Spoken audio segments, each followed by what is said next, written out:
வணக்கம் நண்பர்களே, நான் செந்தில்வேல். இது மரபு செல்வமாம் திருக்குறளை நவீன நோக்கில் நவீன பின்புலத்தில் வைத்து நவீன கவிதையைப் போல வாசிக்கும் ஒரு எளிய முயற்சி. தெரிந்து செயல் வகை அதிகாரம் பார்த்துட்ருக்கோம்.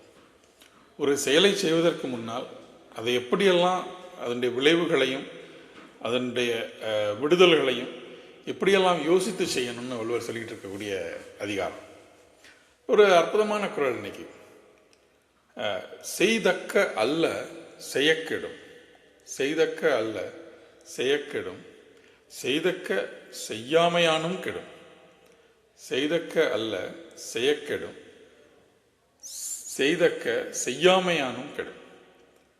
ரெண்டு கருத்துக்களை வலியுறுத்துறார். செய்தக்க அல்ல செய்யக்கெடும், எதெல்லாம் செய்யக்கூடாதவையோ அதையெல்லாம் நீ செய்தாலும் கெடும்.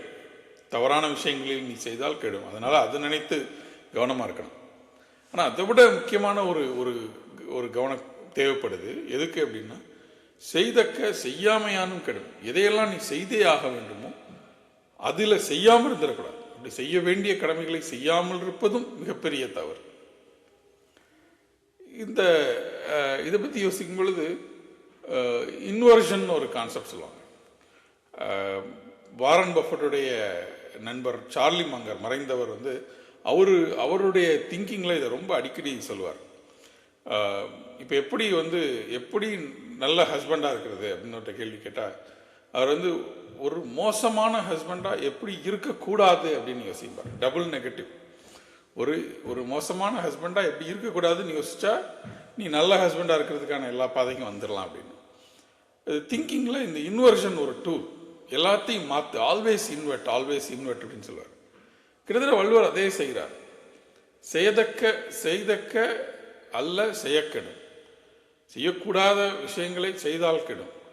ஆனால் அதே நேரத்தில் செய்தக்க செய்யாமையானும் கெடும்.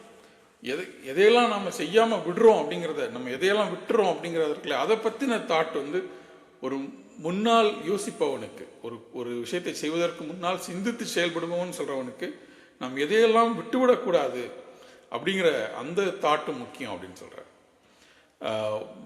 ரிக்ரெட் பற்றி பேசும்போது சொல்லுவாங்க, ஒரு ஸ்டடி ஆன் ரிக்ரெட்ஸ். அதாவது எதுக்கெல்லாம் வாழ்க்கையுடைய கடைசியில் நம்ம வருத்தப்படுறோம் அப்படின்னு பார்த்தா, 12% வருத்தங்கள், வாழ்க்கையினுடைய வருத்தங்கள் நாம் செஞ்சக்கூடாத ஒன்றை செஞ்சிட்டோம் அப்படிங்கிறதுனால, இதை நான் செஞ்சிருக்கக்கூடாது என் வாழ்க்கையில், அந்த தவறை நான் செஞ்சிட்டேன் அப்படின்னு வருத்தப்படுறவங்க 12%.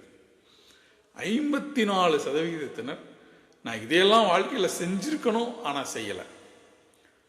அதாவது செய்யாமல் விட்ட விஷயங்கள், இதெல்லாம் நான் செஞ்சுருக்கணும், கண்டிப்பாக செஞ்சுருக்கணும், ஆனால் நான் செய்யாமல் விட்டுட்டேன் அப்படின்னு விடுபட்ட வருத்தங்கள் 54%. அதனால தான் இந்த குறளில் வள்ளுவர் அந்த 2வது பாட்டை இன்னும் வலியுறுத்துறார். செய்தக்க அல்ல செய்யக்கெடும், செய்தக்க செய்யாமையானும் கெடும். சரி, நாம் எந்த விஷயங்களை செய்யாமல் இருக்கிறோம், எந்த விஷயங்களெல்லாம் நம்ம ஆப்ஷனல்னு இன்னைக்கு நினைக்கிறோம், நான் நாளைக்கு நினைக்க மாட்டோம் அப்படிங்கிறத கூர்ந்து யோசிக்கணும். சிந்திக்கலாம் நண்பர்களே, மீண்டும் நாளை சந்திக்கலாம். நன்றி.